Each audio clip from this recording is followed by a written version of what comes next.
वर्ष था 1948, जब हमारा देश आजादी की अंगड़ाइयां ले रहा था। देश में तेजी से आगे बढ़ने की चाह जागृत हो रही थी। ऐसे में जन्म हुआ भारत की पहली बहुउद्देशीय नदी परियोजना का, जिसे आज हम दामोदर घाटी निगम के नाम से जानते हैं। दामोदर घाटी निगम ने आने वाले समय काल में बंगाल और झारखंड की तरक्की को एक नया स्वरूप दिया। 1953 में बोकारो थर्मल डीवीसी का पहला थर्मल पावर प्लांट बना, जो कि एशिया का पहला पल्वराइज्ड फ्यूल पावर प्लांट भी था। इस संयंत्र ने बोकारो और इसके आसपास के लोगों के जीवन स्तर के विकास में एक महत्वपूर्ण योगदान दिया, जो आज भी दृष्टिगोचर है। डीवीसी में जब मैं नौकरी पाया तो सीसीएल वाले कहते थे कि बड़ा आप लकी हैं कि आपको डीवीसी में नौकरी हुई। जैसा हम सभी जानते हैं कि बोकारो थर्मल एक बहुउद्देशीय परियोजना है। मेरे 35 साल के सेवा काल में हमको ये लगता है कि पूरे भारतवर्ष के लिए, पूरे अपने एरिया के लिए ही बहुउद्देशीय नहीं है, हमारे पूरे अपने इम्प्लाई के लिए भी ये बहुउद्देशीय परियोजना है। उस समय में बिहार में 83, 84, 85 में बिजली नहीं रहती थी, तो गांव में जा करके बोलते थे मेरे माँ पिताजी कि हमारा बेटा सुनील इंद्रासन में रहता है, जहां पर एक पल भी बिजली नहीं कटती है, एक बूंद पानी भी कभी कमी नहीं होती है। किसी बड़े पानी के जहाज सा दिखने वाला ये संयंत्र कुछ अलग भी जरूर था। इसके 2 तल जमीन के नीचे थे और इसकी चिमनी संयंत्र के छत पे थी। एक ही इमारत में समाये इस संयंत्र में कार्यशैली भी बहुत प्रभावशाली थी। यहाँ का सौहार्दपूर्ण वातावरण, मिलनसार प्रवृत्ति काफी अच्छा रहा और रहता है।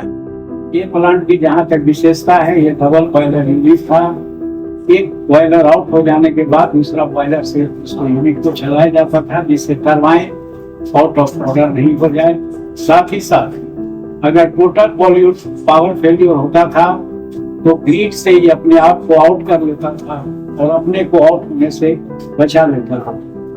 यहाँ ऑफिसर और स्टाफ में कोई अंतर नहीं लगता, एक दूसरे के साथ अच्छा सौहार्द व्यवहार था, लोग के साथ हेल बोल था, लोग एक दूसरे का खबर लेते थे, कहाँ क्या हो रहा है, आप कैसे हैं।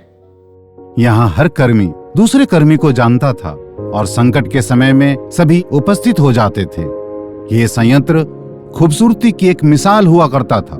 इसकी दीवारों पर विश्व प्रसिद्ध कलाकार श्री नंदलाल बोस जी के द्वारा कई कलाकृतियां उकेरी गई थी, जो छोटा नागपुर क्षेत्र के मूल निवासियों के जीवन शैली की एक झलक दिखाता है। ये कलाकृतियां, जिन्हें अंग्रेजी में म्यूरल कहा जाता है, संयंत्र की दीवारों पर कुछ इस प्रकार उकेरी गई थी कि मानो अभी बोल उठेंगी।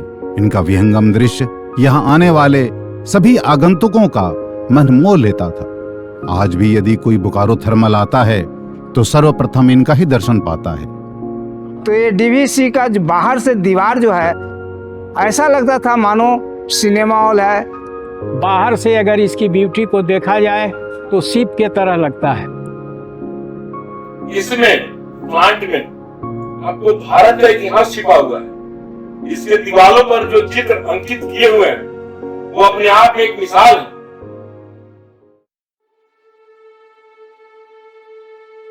अतीत के इस सूरज का अब ढलान हो चुका है।